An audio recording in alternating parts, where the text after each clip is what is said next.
Hello दोस्तों, नमस्कार। आज के इस वीडियो में देखेंगे बिहार पुलिस प्रैक्टिस सेट 1 का क्वेश्चन आंसर जो आपके बिहार पुलिस परीक्षा के लिए भी आई है। तो आप लोग वीडियो को पूरा लास्ट तक देखिएगा और वीडियो को आप लोग ज्यादा से ज्यादा शेयर कीजिएगा और जितना क्वेश्चन हम कराएंगे ना सबका आंसर आप लोग कमेंट में साथ में देते चलिएगा। पहला क्वेश्चन आप लोग देखिएगा, 1980 के दशक के प्रारंभ में सर्वोच्च न्यायालय ने न्याय तक पहुंच बढ़ाने के लिए कौन सा तंत्र तैयार किया? तो इसका आंसर हो जाएगा जनहित याचिका नामक तंत्र को तैयार किया गया। उसके बाद थोड़ा सा इस पर ध्यान दीजिएगा ना, 1980 के दशक के प्रारंभ में सर्वोच्च न्यायालय ने न्याय तक पहुंच बढ़ाने के लिए जनहित याचिका नामक तंत्र को तैयार किया। और नीचे से 3 से 4 क्वेश्चन पूछा जाता है। देखिए यहां से क्वेश्चन पूछा जाता है, भारतीय न्यायिक पट्टी में जनहित याचिका उस समय लाया गया था जब भारत के मुख्य न्यायाधीश कौन थे? पीएन भगवती। जब भारत के मुख्य न्यायाधीश कौन थे? पीएन भगवती थे ना, उसी समय जनहित याचिका नामक तंत्र को लाया गया। उसके बाद देखिएगा, भारत में जनहित याचिका की अवधारणा का बीज सर्वप्रथम न्यायमूर्ति कृष्ण अय्यर द्वारा 1976 ईस्वी में मुंबई कामगार सभा बनाम अब्दुल भाई मामले में बोया गया था। उसके बाद भारत के पूर्व मुख्य न्यायाधीश पीएन भगवती को जनहित याचिका का जनक कहा जाता है। जनहित याचिका का जनक किसे कहा जाता है? पीएन भगवती को। उसके बाद 2 नंबर क्वेश्चन देखिएगा ना। देखिए क्वेश्चन के साथ जितना इंपॉर्टेंट डिस्कशन होगा ना सभी को कराएंगे। आप लोग वीडियो को पूरा लास्ट तक देखिए, वीडियो को ज्यादा से ज्यादा शेयर कीजिए। 2 नंबर क्वेश्चन कह रहा है, किसी भी देश में कानून बनाने का अंतिम अधिकार किसके पास होता है? किसी भी देश में कानून बनाने का जो अंतिम अधिकार होता है किसके पास होता है? तो संसद के पास होता है। किसके पास होता है? संसद के पास। उसके बाद आप लोग थोड़ा सा ध्यान दीजिएगा इसमें, किसी भी देश में कानून बनाने का अंतिम अधिकार संसद के पास होता है। भारत में क्या होता है? तो राष्ट्रपति, राज्यसभा एवं लोकसभा को सम्मिलित रूप से संसद कहा जाता है। भारत में राष्ट्रपति, राज्यसभा और लोकसभा के सम्मिलित रूप को क्या कहा जाता है? संसद कहा जाता है। उसके बाद आप लोग देखिएगा, यहाँ थोड़ा सा ध्यान दीजिए, भारतीय संविधान का अनुच्छेद 80 राज्यसभा की संरचना से संबंधित है। भारतीय संविधान का जो अनुच्छेद 80 है ना राज्यसभा की संरचना से संबंधित है। और राज्यसभा के सदस्यों की अधिकतम संख्या कितना होता है? 250 हो सकती है, परंतु वर्तमान में यह संख्या 245 है। देखिए राज्यसभा के सदस्यों की अधिकतम संख्या कितना हो सकता है? 250, परंतु वर्तमान में कितना है? 245। उसके बाद आप लोग 3 नंबर क्वेश्चन देखिएगा ना, 3 नंबर क्वेश्चन देखिएगा। देखिए क्वेश्चन कह रहा है, इसमें थोड़ा सा और डिस्कशन आप लोग देख लीजिएगा। राज्यसभा में राष्ट्रपति द्वारा साहित्य, विज्ञान, कला और समाज सेवा के संबंध में विशेष ज्ञान रखने वाले 12 सदस्यों को मनोनीत किया जाता है। कितने सदस्यों को मनोनीत किया जाता है? 12 गो सदस्यों को मनोनीत किया जाता है। उसके बाद देखिएगा, वर्तमान समय में उत्तर प्रदेश से राज्यसभा सदस्यों की सीटों की संख्या सर्वाधिक है। कितना है? तो 31 हुआ है। कितना है? 31 है। राज्यसभा क्या है? तो एक अस्थाई सदन है। उसके बाद देखिएगा ना, इसके 1/3 सदस्य प्रति 2 वर्ष बाद सेवानिवृत्त हो जाते हैं। राज्यसभा के सदस्यों का जो कार्यकाल होता है कितने वर्ष का होता है? 6 वर्ष का। राज्यसभा के सदस्यों का कार्यकाल कितने वर्ष का होता है? 6 वर्ष का। उसके बाद देखिएगा, लोकसभा के गठन का प्रावधान भारतीय संविधान के अनुच्छेद 81 में, आर्टिकल कितना में किया गया है? 81 में। और राज्यसभा को कितना किया गया है? आर्टिकल 80 में। उसके बाद आप लोग देखिएगा, लोकसभा में थोड़ा सा क्वेश्चन आप लोग देखिएगा ना, लोकसभा में सदस्यों की अधिकतम संख्या 550 हो सकती है। कितना हो सकता है? 550। उसके बाद यहाँ से क्वेश्चन पूछा गया है, 42वें संविधान संशोधन अधिनियम 1976 द्वारा लोकसभा की अवधि 5 वर्ष से बढ़ाकर 6 वर्ष कर दी गई थी। पुनः 44वें संशोधन अधिनियम 1978 द्वारा इसको 5 वर्ष कर दिया गया। देखिए 42वें संशोधन 1976 अधिनियम के द्वारा जो लोकसभा की अवधि था ना 5 वर्ष से 6 वर्ष कर दिया गया था, लेकिन बाद में 44वें संशोधन 1978 के द्वारा इसको फिर से 5 वर्ष कर दिया गया। उसके बाद आप लोग देखिएगा ना, भारत में जो न्यायपालिका होता है 3 स्तर के पाए जाते हैं, जिसमें सर्वोच्च स्थान पर भारत का उच्चतम न्यायालय है। भारत में जो न्यायपालिका होता है 3 स्तर के पाए जाते हैं, जिसमें सर्वोच्च स्थान पर क्या है? तो भारत का उच्चतम न्यायालय। उसके बाद देखिएगा, सर्वोच्च न्यायालय यानी SC, इसको सुप्रीम कोर्ट कहा जाता है। सर्वोच्च न्यायालय 1935 के भारत शासन अधिनियम द्वारा स्थापित संघीय न्यायालय का ही प्रतिरूप है। क्या है? संघीय न्यायालय का ही प्रतिरूप है। उसके बाद देखिएगा ना, मूल संविधान में मुख्य न्यायाधीश सहित कुल न्यायाधीश की संख्या कितना है? 8। मूल संविधान में मुख्य न्यायाधीश सहित कुल न्यायाधीश की संख्या कितना है? 8। उसके बाद देखिएगा वर्तमान में यह संख्या 33+1 CGI हो गई है। उसके बाद आप लोग देखिएगा भारत के जो संविधान है ना, भारतीय संविधान के भाग 15 में अनुच्छेद 324 से 329 तक निर्वाचन से संबंधित उपबंधों का उल्लेख किया गया है। भारत का जो संविधान है उसके भाग 15 में अनुच्छेद 324 से 329 तक निर्वाचन संबंधित जितना उपबंध है ना उसका उल्लेख किया गया है। भारत निर्वाचन के संबंध में मुख्यतः 2 प्रकार की पद्धतियां अपनाई जाती है। पहला fast post the post system, दूसरा एकल संक्रमणीय अनुपातिक प्रतिनिधित्व प्रणाली। उसके बाद आप लोग देखिएगा इसमें आप लोग यहाँ से क्वेश्चन आप लोग का अब हो गया। उसके बाद 3 नंबर क्वेश्चन आप लोग देखिएगा ना, यहाँ से देखिएगा 3 नंबर क्वेश्चन कह रहा है ना, वार्षिक वित्तीय विवरण संसद के दोनों सदनों के समक्ष कौन रखवाता है? वार्षिक वित्तीय विवरण संसद के दोनों सदनों के समक्ष कौन रखवाता है? तो ये रखवाते हैं राष्ट्रपति। कौन रखवाते हैं? राष्ट्रपति। इसमें थोड़ा सा ध्यान दीजिएगा, यहाँ से क्वेश्चन पूछा जाता है भारत में वार्षिक वित्तीय विवरण को राष्ट्रपति संसद के दोनों सदनों के समक्ष रखवाते हैं। वार्षिक वित्तीय विवरण को बजट भी कहा जाता है। वार्षिक वित्तीय विवरण को क्या कहा जाता है? बजट। वार्षिक वित्तीय विवरण में भारत सरकार की अनुमति, आय और व्यय का विवरण होता है। यह एक दस्तावेज बजट प्रक्रिया का क्या है? हिस्सा है, यानी उसका भाग है। उसके बाद देखिएगा ना, वार्षिक वित्तीय विवरण का प्रावधान भारतीय संविधान के अनुच्छेद 112 में है। वार्षिक वित्तीय विवरण का जो प्रावधान है वह भारतीय संविधान के अनुच्छेद कितना में किया गया है? आर्टिकल 112 में किया गया है। उसके बाद देखिएगा यहाँ से क्वेश्चन पूछा जाता है ना, स्वतंत्र भारत के प्रथम वित्त मंत्री R.K. शेरमुखी सेठी थे, जिन्होंने पहला बजट क्या किया था? पेश किया था। उसके बाद अनुच्छेद 75 में राष्ट्रपति द्वारा प्रधानमंत्री की नियुक्ति का प्रावधान करता है। अनुच्छेद 75 में क्या है? तो राष्ट्रपति द्वारा प्रधानमंत्री की नियुक्ति का प्रावधान किया जाता है। ये कितना में है? तो आर्टिकल 75 में। उसके बाद देखिएगा ना, सबसे लंबे समय तक प्रधानमंत्री के पद पर रहने वाले प्रधानमंत्री पंडित जवाहरलाल नेहरू है। सबसे लंबे समय तक प्रधानमंत्री के पद पर रहने वाले प्रधानमंत्री कौन है? तो पंडित जवाहरलाल नेहरू है।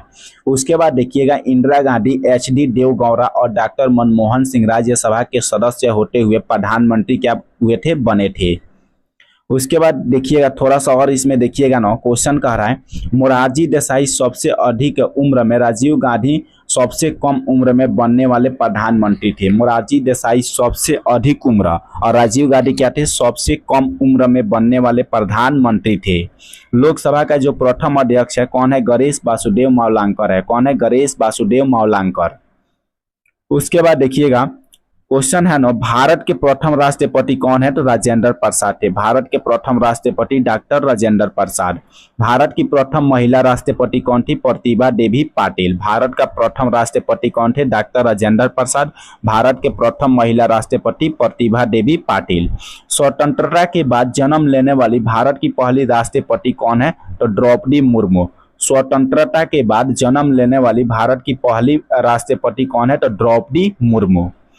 उसके बाद देखिएगा ना आप लोग, यहाँ पर थोड़ा सा देखिएगा आप लोग, क्वेश्चन कह रहा है 4 नंबर क्वेश्चन देखिएगा, सर्वोच्च न्यायालय के मौलिक क्षेत्र अधिकार में क्या शामिल है? सर्वोच्च न्यायालय के मौलिक क्षेत्र अधिकार में क्या शामिल है? तो इसमें आपका आंसर हो जाएगा संघ एवं राज्यों के बीच तथा राज्य एवं राज्यों के बीच विवादों का निपटारा।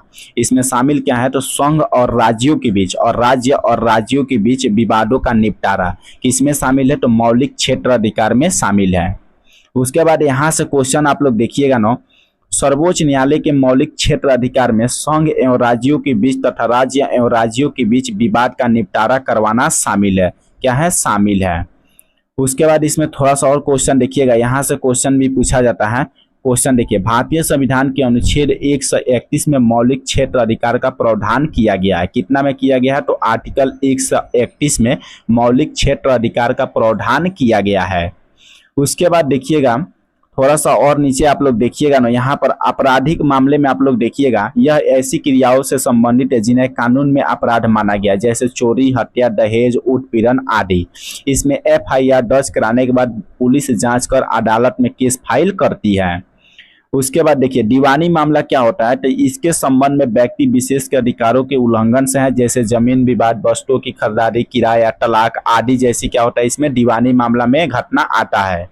प्रभावित पक्ष न्यायालय में एक याचिका दायर करता है। प्रभावित पक्ष न्यायालय में क्या होता है, एक याचिका दायर करता है।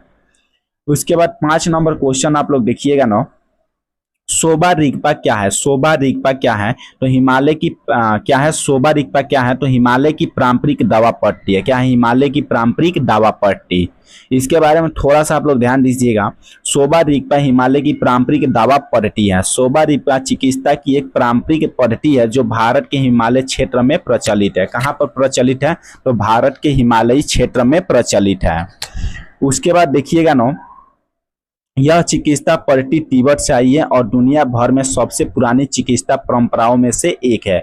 यह जो चिकित्सा पद्धति है कहाँ से आई है, तिब्बत से, और पूरे दुनिया भर में सबसे पुरानी चिकित्सा परंपराओं में से एक है। उसके बाद देखिए, सोबा रिगपा शब्द का अर्थ होता है उपचार का ज्ञान। इसका अर्थ क्या होता है, उपचार का ज्ञान।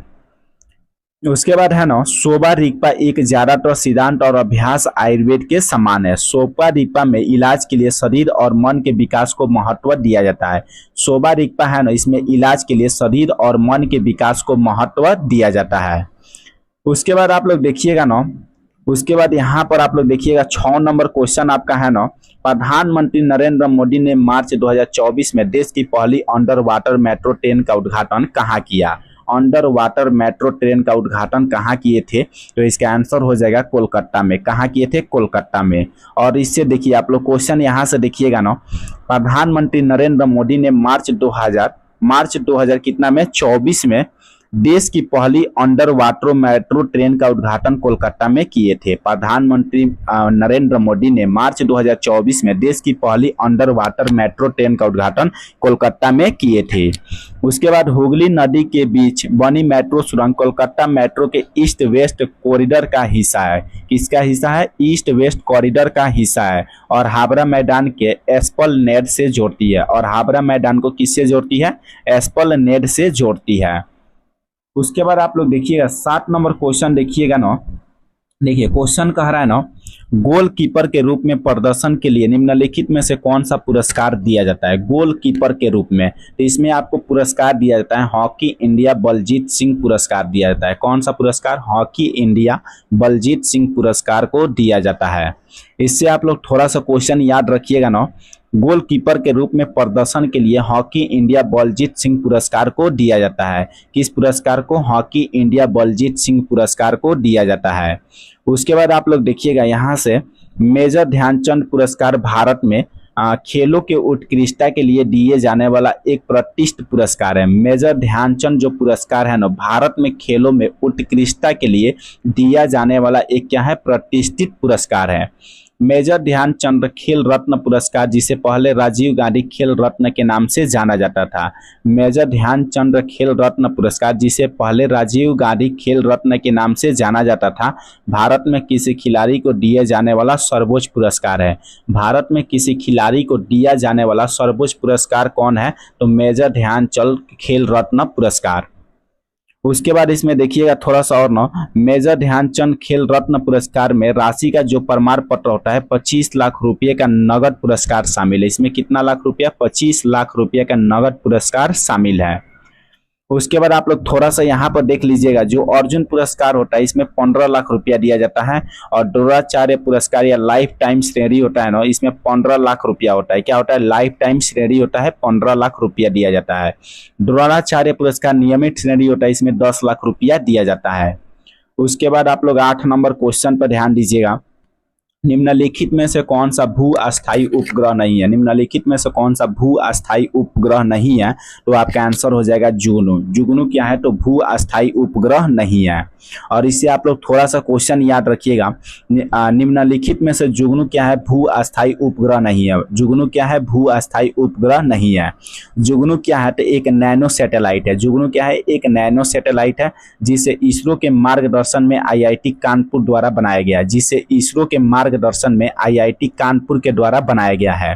भारत के कुछ प्रमुख भू अस्थायी उपग्रह निम्न है, जैसे इनसैट हो गया, एड्रेसैट हो गया, जीसैट, हेमेसैट, कल्पना 1 हो गया। ये सब क्या है, तो भू अस्थायी उपग्रह है।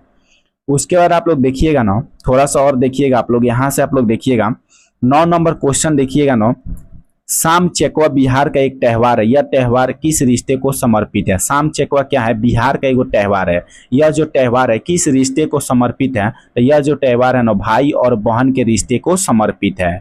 और इससे आप लोग थोड़ा सा क्वेश्चन याद रखिएगा। साम चेकवा बिहार का एक त्यौहार है। यह त्यौहार भाई बहन के रिश्ते को समर्पित है। साम चेकवा क्या है? बिहार का एक त्यौहार है। यह जो त्यौहार है ना भाई बहन के रिश्ते को समर्पित है। यह त्यौहार प्रत्येक वर्ष कार्तिक माह के शुक्ल पक्ष की सप्तमी से पूर्णमासी तक मनाया जाता है। यह जो त्यौहार है प्रत्येक वर्ष कार्तिक माह के शुक्ल पक्ष की सप्तमी से पूर्णमासी तक मनाया जाता है। उसके बाद आप लोग देखिएगा बिहार के अन्य लोक नाट्य देखिएगा। बिहार का जो अन्य लोक नाट्य है इसमें आपका आ जाएगा विदेशिया आ जाएगा भोजपुर क्षेत्र में, और जट जटिन आपका हो जाएगा। जट जटिन आपका हो जाएगा केवल अविवाहितों द्वारा इस लोक नाट्य में जट जटिन के वैवाहिक जीवन को प्रदर्शित किया जाता है। उसके बाद आप लोग देखिएगा डोमकच छोटा है। यह नाट्य घर आंगन में ही बारात जाने के बाद एवं अन्य विशेष अवसर पर विवाहित महिलाओं द्वारा प्रस्तुत किया जाता है। उसके बाद 10 नंबर क्वेश्चन आप लोग देखिएगा ना, ताजमहल का वास्तुकार कौन था? ताजमहल का वास्तुकार कौन था? तो ताजमहल के वास्तुकार का नाम था उस्ताद अहमद लाहौरी। क्या नाम था? उस्ताद अहमद लाहौरी। उसके बाद आप लोग यहाँ से थोड़ा सा क्वेश्चन देखिएगा ना, क्वेश्चन देखिएगा। ताजमहल एक वास्तुकार उस्ताद अहमद लाहौरी था। ताजमहल का जो वास्तुकार था उस्ताद अहमद लाहौरी था, जबकि डिजाइन उस्ताद ईसा ने बनाया था। डिजाइन कौन बनाया था? उस्ताद ईसा ने। शाहजहां के कार्यकाल को वैभव और प्रकाशता के कारण मुगल काल का स्वर्ण काल कहा जाता है। स्वर्ण काल कहा जाता है, मुगल काल का स्वर्ण काल कहा जाता है। उसके बाद यहाँ से थोड़ा सा आप लोग देखिएगा ना, शाहजहां ने 24 फरवरी 1628 ईस्वी को अपना राज्याभिषेक आगरा में करवाया। 24 फरवरी 1628 ईस्वी को अपना जो राज्याभिषेक है आगरा में करवाया। आगरा में मोटी मस्जिद का निर्माण शाहजहां द्वारा करवाया गया। आगरा में जो मोटी मस्जिद है ना उसका निर्माण किसके द्वारा कराया गया है? शाहजहां के द्वारा। उसके बाद देखिएगा शाहजहां के काल में आए प्रमुख यात्री। इनके काल में आए प्रमुख यात्री कौन थे? फ्रांसीसी यात्री बर्नियर और ट्रेवनियर। उसके बाद मनुची थे इटली का। उसके बाद पीटर मुंडी, इसने अकाल का वरण किया इंग्लैंड। उसके बाद शाहजहां ने इनायत खान जिन्होंने शाहजहांनामा लिखा का को संरक्षण दिया। शाहजहांनामा लिखा और उसको संरक्षण दिया। उसके बाद आप लोग देखिएगा 11 नंबर क्वेश्चन आप लोग देखिएगा ना, बिंबिसार का प्रसिद्ध राजवैद्य जीवक डैश डैश का निवासी था। बिंबिसार का प्रसिद्ध राजवैद्य जीवक कहाँ का निवासी था? तो ये आपका आंसर हो जाएगा राजगृह का। कहाँ का निवासी था? राजगृह का निवासी था। बिंबिसार का जो प्रसिद्ध राजवैद्य जीवक था वह राजगृह का निवासी था। कहाँ का निवासी था? राजगृह यानी राजगीर का निवासी था। उसके बाद आप लोग थोड़ा सा यहाँ से क्वेश्चन आप लोग देखिएगा ना, क्वेश्चन कह रहा है मगध में हर्यक वंश के संस्थापक बिंबिसार थे। मगध में हर्यक वंश का संस्थापक कौन था? बिंबिसार। इन्होंने 544 ईसा पूर्व से 492 ईसा पूर्व तक मगध पर शासन किया। देखिए हर्यक वंश का शासक कौन था? बिंबिसार। हर्यक वंश का शासक कौन था? बिंबिसार। इन्होंने 544 ईसा पूर्व से 492 ईसा पूर्व तक मगध पर क्या किया? शासन किया। और इनका उपनाम क्या था? सेनिया। इनका उपनाम क्या था? सेनिया था। उसके बाद देखिएगा अवंती राज्य के राजा चंद्रप्रघोट जब बीमार हुए ना, उस समय बिंबिसार ने अपने राजवैद्य जीवक को चंद्रप्रघोट की सेवा में उज्जैन भेजा था। अवंती राज्य के राजा जो चंद्रप्रघोट थे जब बीमार हुए थे उस समय बिंबिसार क्या किया? तो अपने जीवक को इनके पास सेवा के लिए भेजा था। कहाँ भेजा था? उज्जैन। उसके बाद देखिएगा ना, यहाँ से आप लोग गद्यांश पढ़कर आंसर बताना है। तो आप लोग सबसे पहले गद्यांश यहाँ पढ़िएगा। अंतर्राष्ट्रीय श्रम संगठन के अनुसार बाल श्रम को इस प्रकार परिभाषित किया गया है, वह काम जो बच्चों को उनके बचपन, उनकी क्षमता और उनकी गरिमा से वंचित करता है, जो शारीरिक और मानसिक विकास के लिए हानिकारक होता है। इतना आप लोग पहले पढ़ लीजिएगा। उसके बाद आप लोग यहाँ पर आंसर खोजिएगा। यहाँ पर आप लोग देखिएगा गद्यांश के आधार पर बताइए कि बाल श्रम जैसी सामाजिक कुरीतियों को समाप्त करने के लिए लोगों की सोच कैसी है।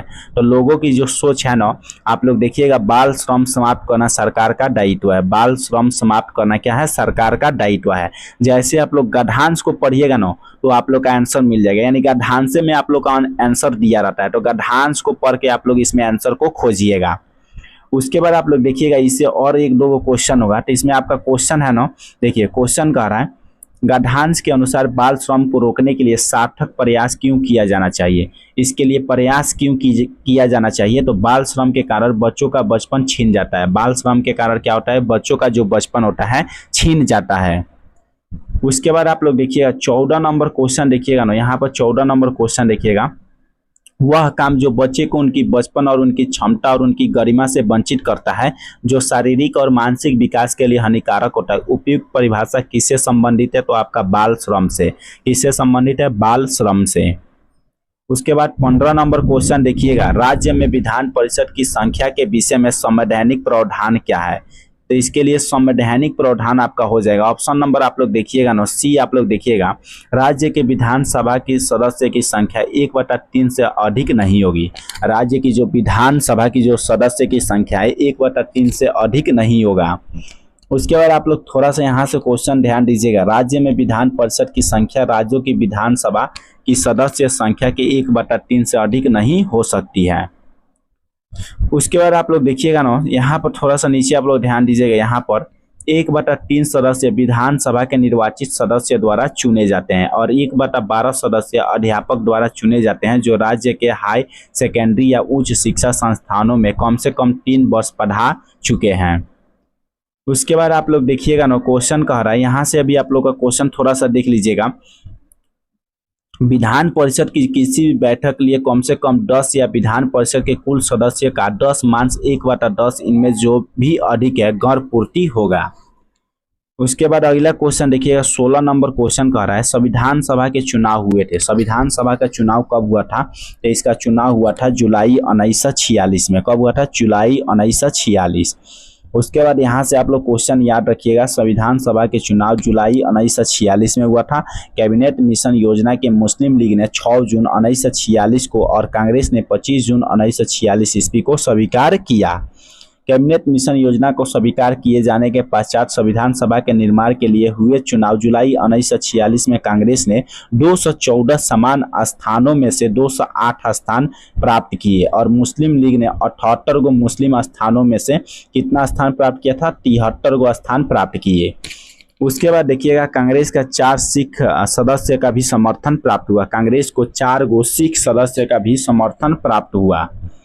उसके बाद देखिएगा ना, जवाहरलाल नेहरू के नेतृत्व में अंतिम सरकार का गठन 2 सितंबर 1946 ईस्वी को हुआ। जवाहरलाल नेहरू के नेतृत्व में अंतिम सरकार का जो गठन है 2 सितंबर 1946 ईस्वी को हुआ था और 3 जून 1947 ईस्वी को भारत विभाजन के माउंट बेंटन योजना प्रकाशित की गई, जिसे कांग्रेस कार्य समिति की 3 जून 1947 ईस्वी की बैठक में स्वीकार कर लिया गया। उसके बाद आप लोग ये वाला क्वेश्चन याद रखिएगा ना, स्वतंत्रता प्राप्ति के समय कांग्रेस के अध्यक्ष जेबी कृपलानी एवं ब्रिटेन के प्रधानमंत्री क्लेमेंट एटली थी। स्वतंत्रता प्राप्ति के समय कांग्रेस का जो अध्यक्ष थे वह जेबी कृपलानी और ब्रिटेन की जो प्रधानमंत्री थी क्लेमेंट एटली थी। 17 नंबर क्वेश्चन देखिएगा ना, 17 नंबर क्वेश्चन कह रहा है, सर्वोच्च न्यायालय एवं उच्च न्यायालय के न्यायाधीशों को पद से कौन हटा सकता है? सर्वोच्च न्यायालय और उच्च न्यायालय के न्यायाधीशों को पद से कौन हटा सकता है? तो इसमें आपका आंसर हो जाएगा राष्ट्रपति। यदि दोनों सदनों द्वारा यह प्रस्ताव पारित हो तो राष्ट्रपति इनको हटा सकते हैं। उसके बाद आप लोग थोड़ा सा यहाँ से ध्यान दीजिएगा, सर्वोच्च न्यायालय एवं उच्च न्यायालय के न्यायाधीशों को पद से राष्ट्रपति हटा सकते हैं यदि संसद के दोनों सदनों द्वारा यह प्रस्ताव क्या हो? पारित हो। अगर दोनों सदनों द्वारा यह प्रस्ताव पारित होगा तो राष्ट्रपति क्या करेंगे? सर्वोच्च न्यायालय या उच्च न्यायालय के न्यायाधीश को अपने पद से हटा सकते हैं। उसके बाद आप लोग देखिएगा ना, आर्टिकल 124 भाग 5 के तहत संसद विधि द्वारा न्यायाधीश को हटाए जाने से संबंधित प्रक्रिया का उपबंध कर सकती है। आर्टिकल कितना द्वारा? 124 के द्वारा न्यायाधीशों को हटाए जाने की प्रक्रिया की शुरुआत संसद के किसी भी सदन से की जा सकती है। न्यायाधीश को हटाए जाने की प्रक्रिया की शुरुआत संसद के किसी भी सदन से किया जा सकता है। उसके बाद आप लोग देखिएगा ना, उसके बाद आप लोग देखिए यहाँ ना, थोड़ा सा और देखिएगा, इसमें क्वेश्चन आप लोग देखिएगा, इसमें थोड़ा सा और देख लीजिए। उसके बाद 18 नंबर क्वेश्चन करा रहे हैं, न्यायाधीशों को हटाए जाने से संबंधित प्रस्ताव यदि दोनों सदनों द्वारा अलग अलग कुल सदस्य संख्या का बहुमत तथा उपस्थिति एवं मतदान करने वाला 2/3 सदस्य के बहुमत से पारित हो जाए तो राष्ट्रपति के पास उसको भेजा जाता है। उसके बाद इस पर काम किया जाता है। उसके बाद आप लोग देखिएगा, उसके बाद है ना 18 नंबर क्वेश्चन देखिएगा, निम्नलिखित में से कौन सी गैस पॉप ऑफ की आवाज करते हुए जलती है। कौन सी गैस है जो पॉप ऑफ की आवाज करते हुए जलती है। तो इसमें आपका गैस हो जाएगा हाइड्रोजन गैस। कौन सा गैस? Hydrogen gas. उसके बाद हाइड्रोजन गैस के बारे में थोड़ा सा ध्यान दीजिएगा। हाइड्रोजन गैस आवर्त सारणी का प्रथम तत्व है जिसका संकेत H होता है। हाइड्रोजन गैस है यह आवर्त सारणी का प्रथम तत्व है जिसका संकेत क्या होता है? H, और परमाणु संख्या कितना है? 1 है। हाइड्रोजन को भविष्य का ईंधन भी कहा जाता है। भविष्य का ईंधन किसे कहा जाता है? हाइड्रोजन को। उसके बाद देखिएगा ना, यह आवर्त सारणी का एक मात्र ऐसा तत्व है जिसके नाभिक में कोई न्यूट्रॉन नहीं होता है, केवल एक प्रोटॉन होता है। इसके नाभिक में कोई न्यूट्रॉन नहीं होता है, केवल एगो प्रोटॉन होता है। कितना प्रोटॉन होता है? एगो। इसकी खोज किसने किया था? हेनरी कैवेंडिश ने हाइड्रोजन की खोज किया था। हाइड्रोजन की खोज कौन किए थे? हेनरी कैवेंडिश किए थे। उसके बाद आप लोग हाइड्रोजन का उपयोग देखिएगा ना, वनस्पति घी के निर्माण में हाइड्रोजन का उपयोग किया जाता है। ड्रॉप हाइड्रोजन रॉकेट ईंधन के रूप में प्रयुक्त होता है। ड्रॉप हाइड्रोजन है ना, रॉकेट ईंधन के रूप में इसको प्रयोग किया जाता है। उसके बाद ईंधन सेल में विद्युत ऊर्जा बनाने में ईंधन के रूप में इसको प्रयोग किया जाता है। ईंधन सेल में विद्युत ऊर्जा बनाने में ईंधन के रूप में हाइड्रोजन का प्रयोग किया जाता है। उसके बाद आप लोग नाइट्रोजन गैस के बारे में थोड़ा सा ध्यान दीजिएगा। नाइट्रोजन एक रंगीन तथा गंधहीन गैस है जो पृथ्वी के वायुमंडल का एक प्रमुख घटक है और वायुमंडल में यह कितना परसेंट है? 78%। नाइट्रोजन यूरिया नामक कार्बनिक यौगिक का प्रमुख अवयव है जो यूरिया में 46% तक पाया जाता है। कितना परसेंट? 46%। जीवधारी नाइट्रोजन को पेड़ पौधा से प्रोटीन के रूप में प्राप्त करते हैं। जीवधारी है ना, नाइट्रोजन को पेड़ पौधा से प्रोटीन के रूप में प्राप्त करते हैं। उसके बाद आप लोग नाइट्रोजन का उपयोग थोड़ा सा ध्यान दीजिएगा। इसका उपयोग वायुयान के टायरों में भरा जाता है। जितने भी जहाज विमान होते हैं उनके जो टायर होता है इसमें कौन सी गैस भरी जाती है? नाइट्रोजन।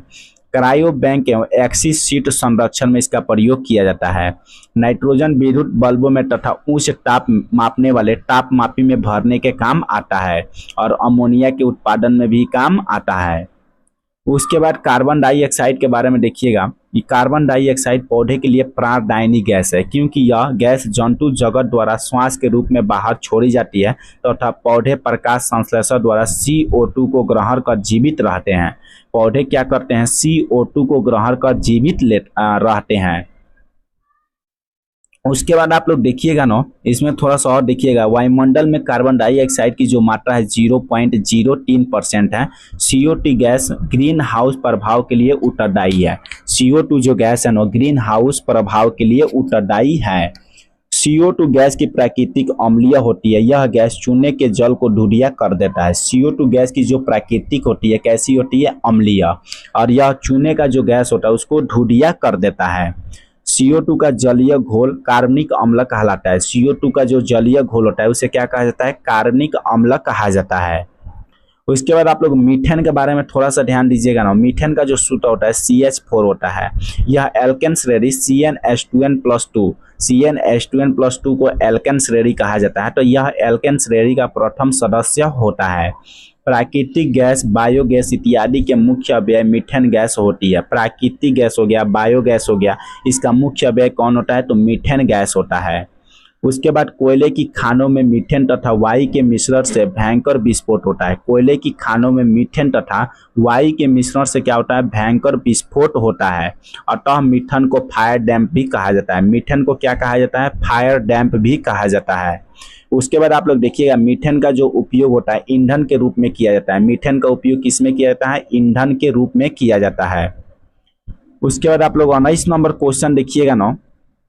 अंडे की जर्दी कोलाइड का कौन सा प्रकार है? अंडे की जर्दी कोलाइड का कौन सा प्रकार है? तो यह आपका इमल्सन। कौन सा प्रकार है? इमल्सन।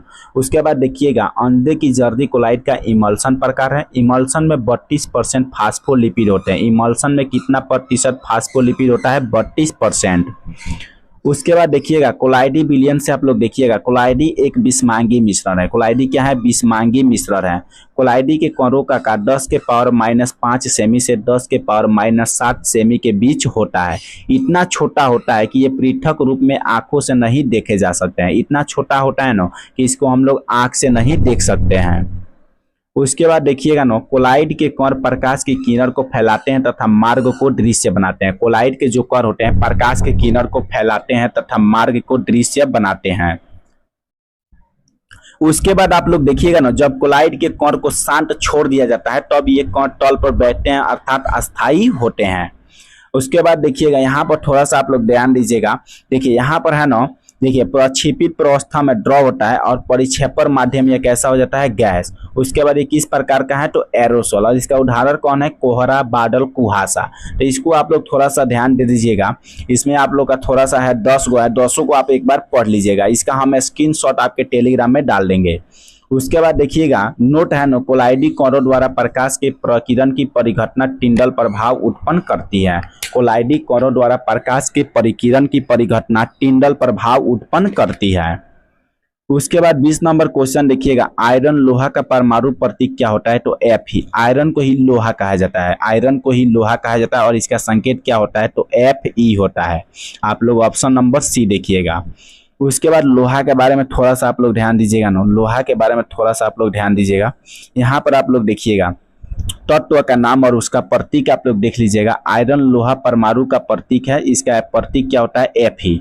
हाइड्रोजन को एच से सूचित किया जाता है, हीलियम को एच ई से, लिथियम को एल आई से, बेरिलियम को बी ई से, बोरन को बी से, कार्बन को सी से, ऑक्सीजन को ओ से, फ्लोरीन को एफ से, नियन को एन ई से, सोडियम को एन ए से। उसके बाद देखिएगा ना, यहाँ पर नाइट्रोजन को एन से, एल्युमिनियम को एल से, मैग्नीशियम को एमजी से, फास्फोरस को पी से, आर्गन से एआर, और सैनिक को एएस, ब्रोमीन को बीआर, और सल्फर को एस, क्लोरीन को सीएल, पोटेशियम को के, और कैल्शियम का सीए, क्रोमियम का सीआर। उसके बाद देखिएगा यहाँ पर सिल्वर को किसे सूचित किया जाता है, एजी से, आयोडीन को आई से, बेरियम को बीए से, गोल्ड को एयू से, गोल्ड मतलब सोना, मरकरी को एचजी से, रेडॉन को आरएन से, इसमें मैग्नीज को एमएन से, आयरन को एफई से, कोबाल्ट को सीए से, निकल को एनआई से, कॉपर को सीयू से, जिंक को जेडएन से। इतना आप लोग याद कर लीजिएगा। उसके बाद देखिएगा 21 नंबर क्वेश्चन कह रहा है ना, जल में ऑक्सीजन परमाणु की संकरण अवस्था क्या है। जल में ऑक्सीजन परमाणु का जो संकरण अवस्था होता है क्या होता है, तो इसका संकरण अवस्था होता है sp3। क्या होता है, sp3 होता है। इसके बारे में थोड़ा सा आप लोग ध्यान दीजिएगा। जल में ऑक्सीजन परमाणु की जो संकरण अवस्था है sp3 होता है। इसका मतलब है कि ऑक्सीजन परमाणु एक 2s और 3 2p कक्षकों को मिलाकर 4 संकर कक्षक बनाता है। ये संकर कक्षक ऑक्सीजन परमाणु के चारों ओर चतुष्फलकीय ज्यामितीय व्यवस्था में होते हैं। इसमें बस आपको याद रखना है, जल में जो ऑक्सीजन परमाणु का जो संकरण अवस्था होता है sp3 होता है। उसके बाद देखिएगा ना, जल का जो अणु सूत्र होता है H2O होता है। जल का अणु सूत्र क्या होता है, H2O। शुद्ध जल क्या होता है, उदासीन। शुद्ध जल क्या होता है, उदासीन। इसका pH मान कितना होता है, 7। शुद्ध जल क्या होता है, उदासीन होता है। इसका pH मान कितना होता है, 7। उसके बाद 4 डिग्री सेल्सियस तापमान पर जल का जो घनत्व होता है अधिकतम तथा आयतन न्यूनतम होता है। 4 डिग्री सेल्सियस तापमान पर जल का जो घनत्व होता है अधिकतम होता है और आयतन क्या होता है, न्यूनतम होता है। उसके बाद आप लोग जल के प्रकार के बारे में देखिएगा, कठोर जल और मृदु जल। कठोर जल के बारे में देखिएगा, यह साबुन के साथ झाग उत्पन्न नहीं करता है।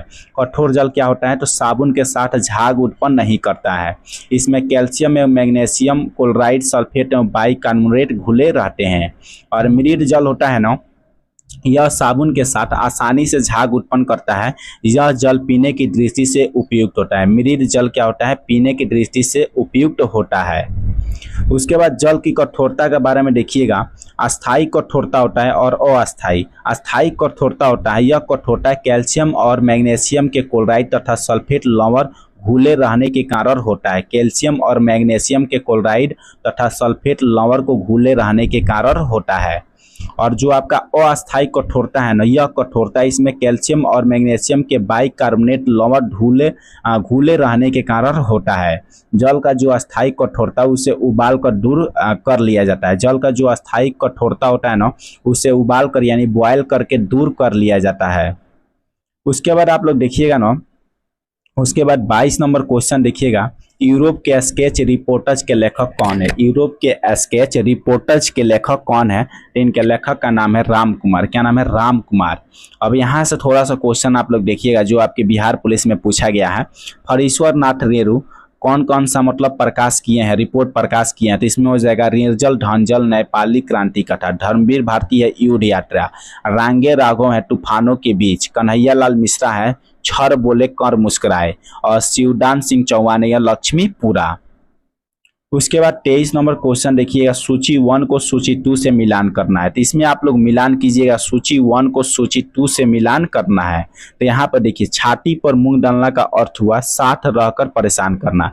छाती पर मूंग डालना का अर्थ हुआ साथ रहकर परेशान करना। उसके बाद छाती पर पत्थर रखना। छाती पर पत्थर रखना का अर्थ हुआ धैर्यपूर्वक कष्ट सहना। उसके बाद है छाती पर सांप लौटना। छाती पर सांप लौटना का अर्थ हुआ ईर्ष्या करना। क्या हो जाएगा? ईर्ष्या करना। उसके बाद छाती ठोकना मतलब कठिन कार्य हेतु प्रतिज्ञा करना। उसके बाद आप लोग देखिएगा ना, यहाँ से थोड़ा सा याद रखिएगा, छाती पर मुंह डालना का अर्थ हुआ साथ रहकर परेशान करना। छाती पर पत्थर रखना यानी धैर्यपूर्वक कष्ट सहना। छाती पर सांप लौटना यानी ईर्ष्या करना। और छाती ठोकना यानी कठिन कार्य हेतु प्रतिज्ञा करना।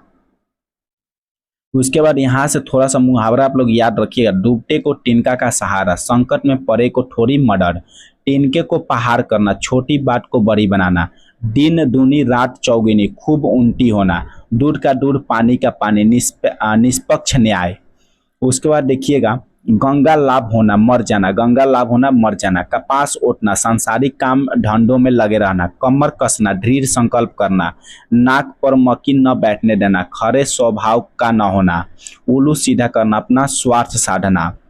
उसके बाद है ना, एक आंख से देखना, समान भाव रखना, ओस के मोटी, छर भंगुर, ओखरे में सिर देना, इच्छा पूर्वक किसी झंझट में पड़ना।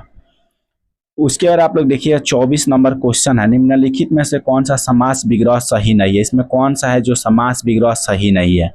इसमें आप लोग देखिएगा, यहाँ पर राज्यसभा है, यहाँ पर राज्यसभा है, और यहाँ पर क्या किया गया है? राजा के लिए सभा या राज्य के लिए सभा होगा। तो क्या है? गलत है। समास विग्रह क्या है? पहला गलत है। दूसरा देखिएगा, गुरु दक्षिणा, गुरु के लिए दक्षिणा सही है। तीसरा है ऋण मुक्त, ऋण से मुक्त सही है। चौथा है सेना नायक, सेना का नायक। उसके बाद आप लोग देखिएगा ना, उसके बाद थोड़ा सा यहाँ पर ध्यान दीजिएगा, राज्यसभा होता है, राज्यसभा राजा के लिए सभा, यह समास विग्रह सही नहीं होता है। यह किसके लिए होता है? राज्य के लिए सभा होगा।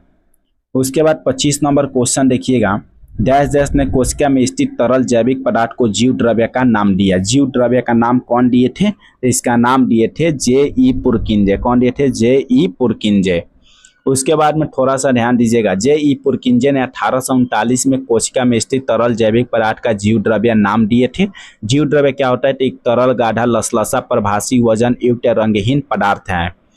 उसके बाद देखिएगा, जीव की सारी जैविक क्रिया जीव द्रव्य के द्वारा ही होती है, जिसके कारण इसे जीवन का भौतिक आधार कहा जाता है। जीव द्रव्य का लगभग 80% भाग क्या होता है? जल होता है। जीव द्रव्य का लगभग 80% भाग क्या होता है? जल। जीव द्रव्य में अकार्बनिक एवं कार्बनिक यौगिकों का अनुपात 81:19 होता है। कितना होता है? 81:19। उसके बाद आप लोग देखिएगा, जीव द्रव्य का 99% भाग 4 तत्वों से मिलकर बना होता है, जिसमें ऑक्सीजन होता है, हाइड्रोजन, कार्बन और नाइट्रोजन। 26 नंबर क्वेश्चन आप लोग देखिएगा ना, निम्नलिखित में से कौन सा सरल अस्थायी ऊतक पादप के भागों को यांत्रिक शक्ति प्रदान करता है? इसमें आपका हो जाएगा स्क्लेरेनकाइमा हो जाएगा। कौन हो जाएगा? स्क्लेरेनकाइमा। उसके बाद थोड़ा सा इस पर ध्यान दीजिएगा, स्क्लेरेनकाइमा नामक सरल अस्थायी ऊतक पादप के भागों को यांत्रिक शक्ति प्रदान करता है। उसके बाद है ना, स्क्लेरेनकाइमा लंबी संकरी कोशिकाएं होती है। इन कोशिकाओं की भित्ति मोटी तथा लिग्निन होता है। अधिकांश ये मृत होते हैं, इनमें प्रोटोप्लास्ट नहीं होता है। इसमें क्या होता है? प्रोटोप्लास्ट नहीं होता है। और स्क्लेरेनकाइमा होता है मनुष्य के लिए अत्यंत उपयोगी होता है। इनके उदाहरण है जूट, पटवा। स्क्लेरेनकाइमा क्या होता है? मनुष्य के लिए अत्यंत उपयोगी होता है, और इनका उदाहरण क्या है? जूट और पटवा। उसके बाद आप लोग थोड़ा सा यहाँ से क्वेश्चन पर ध्यान दीजिएगा, एपिडर्मिस ऊतक होता है, यह कोशिकाओं की एक परत द्वारा पौधे के बाहरी भाग को ढकता है। एपिडर्मिस ऊतक क्या करता है? तो कोशिकाओं की एक परत द्वारा पौधे के बाहरी भाग को ढकता है। और जाइलम ऊतक होता है, जल एवं खनिज लवणों का संवहन करता है और यांत्रिक दृढ़ता प्रदान करता है। फ्लोएम ऊतक क्या करता है? तो मुख्य कार्य पत्तियों द्वारा बनाए गए भोजन को पौधे के अन्य भागों में पहुंचाने का कार्य कौन करता है? फ्लोएम। और जाइलम क्या करता है? जल पहुंचाने का कार्य करता है। उसके बाद आप लोग देखिएगा ना, जाइलम और फ्लोएम क्या है? तो संवही ऊतक है। जाइलम और फ्लोएम क्या है? तो संवही ऊतक है। 27 नंबर क्वेश्चन है ना, हरी पट्टियां भोजन को किस रूप में संग्रहित करती है। हरी पट्टियां है ना भोजन को किस रूप में संग्रहित करती है, तो इसमें आपका आंसर हो जाएगा स्टार्च के रूप में। किस रूप में संग्रहित करती है, स्टार्च। हरी पट्टियां भोजन को स्टार्च के रूप में संग्रहित करती है। स्टार्च यानी मंड वह भोजन है जो पौधे की पत्तियों में जमा हो जाता है। स्टार्च वह भोजन है जो पौधे की पत्तियों में क्या हो जाता है, जमा हो जाता है। उसके बाद आप लोग देखिएगा ना, यहाँ पर थोड़ा सा क्वेश्चन देखिएगा। प्रकाश संश्लेषण में सर्वाधिक प्रभावकारी लाल रंग होता है। प्रकाश संश्लेषण में सर्वाधिक जो प्रभावकारी रंग होता है वह लाल रंग होता है। प्रकाश संश्लेषण की क्रिया कृत्रिम प्रकाश से भी होता है। प्रकाश संश्लेषण की जो क्रिया होता है कृत्रिम प्रकाश से भी होता है। उसके बाद आप लोग देखिएगा 28 नंबर क्वेश्चन देखिएगा ना, 31 मई 2024 को संयुक्त राष्ट्रीय अकादमिक प्रभाव के सदस्य कितने संस्थान है। तो इसमें आपका 1645 को क्या है, संस्थान है। कितने संस्थान है, 1645। उसके बाद देखिएगा 31 मई 2024 तक संयुक्त राष्ट्रीय अकादमिक प्रभाव के 1645 संस्थान सदस्य एवं 156 गो देश इसका सदस्य है। 1645 गो संस्थान है, 156 गो देश इसका सदस्य है। उसके बाद देखिएगा इसका गठन 18 नवंबर 2010 को किया गया था। इसका मुख्य उद्देश्य शिक्षा और सतत विकास के बीच पारस्परिक संबंध पर ध्यान केंद्रित करते हुए सतत विकास लक्ष्यों की प्राप्ति में सहायता करना। उसके बाद 29 नंबर क्वेश्चन देखिएगा, सूचना का अधिकार अधिनियम कब पारित हुआ। सूचना का जो अधिकार अधिनियम है ना कब पारित हुआ था, 2005 में। कब हुआ था, 2005 में। सूचना का अधिकार अधिनियम वर्ष 2005 में पारित हुआ। सूचना का जो अधिकार अधिनियम है 2005 द्वारा केंद्रीय सूचना आयोग की स्थापना की गई। 2005 द्वारा केंद्रीय सूचना आयोग की स्थापना की गई। उसके बाद देखिएगा 12 अक्टूबर 2005 को सूचना का अधिकार अधिनियम कानूनी अधिकार के रूप में आया। किसके रूप में आया, कानूनी अधिकार के रूप में। कब आया, तो 12 अक्टूबर 2005 को। उसके बाद देखिएगा ना, इसमें थोड़ा सा क्वेश्चन है, नीचे आप लोग क्वेश्चन देखिएगा। भारत का पहला मुख्य सूचना आयुक्त वाजाट हबीबुलाल थे। भारत के मुख्य सूचना आयुक्त हीरालाल समरिया है। कौन है, हीरालाल समरिया। उसके बाद 30 नंबर क्वेश्चन देखिएगा, संयुक्त राष्ट्र द्वारा निम्न में से किस वर्ष को अंतर्राष्ट्रीय मोटा अनाज वर्ष घोषित किया गया। अंतर्राष्ट्रीय मोटा अनाज वर्ष किस वर्ष को घोषित किया गया है, तो आपका वर्ष हो जाएगा 2023। किस वर्ष को, 2023 वर्ष को अंतर्राष्ट्रीय मोटा अनाज वर्ष घोषित किया गया है। उसके बाद आप लोग देखिएगा ना, यहाँ से संयुक्त राष्ट्रीय महासभा ने वर्ष 2023 को मोटे अनाज का अंतर्राष्ट्रीय वर्ष के रूप में घोषित किया है। मोटे अनाज का वर्ष घोषित करने का प्रस्ताव भारत द्वारा लाया गया था। किसके द्वारा लाया गया था, भारत द्वारा लाया गया था। उसके बाद आप लोग इसमें थोड़ा सा देख लीजिएगा ना, संयुक्त राष्ट्र द्वारा घोषित वर्ष होता है 2019 में देसी भाषाओं का अंतर्राष्ट्रीय वर्ष, 2024 में उपट्रागैरोकेमेडिलस का अंतर्राष्ट्रीय वर्ष, 2025 में क्वांटम विज्ञान और प्रौद्योगिकी का अंतर्राष्ट्रीय वर्ष। उसके बाद 2022 से 2032 स्वदेशी भाषाओं का अंतर्राष्ट्रीय दशक, 2021 से 2030 संयुक्त राष्ट्रीय परिस्थिति बहाली दिवस और 2019 से 2028 नेल्सन मंडेला शांति दशक। तो अभी के इस वीडियो में आप लोग का लगभग 30 क्वेश्चन कराए हैं जो पूरा डिस्कशन के साथ हैं। तो आप लोग वीडियो को पूरा लास्ट तक देखिएगा और वीडियो को आप लोग ज़्यादा से ज़्यादा शेयर कीजिएगा। और इसका PDF आप लोग को टेलीग्राम पर मिल जाएगा, तो उसका लिंक हम डिस्क्रिप्शन बॉक्स में दे देंगे, वहां से आप लोग टेलीग्राम में जुड़ जाइएगा और वीडियो को आप लोग ज़्यादा से ज़्यादा शेयर कीजिएगा।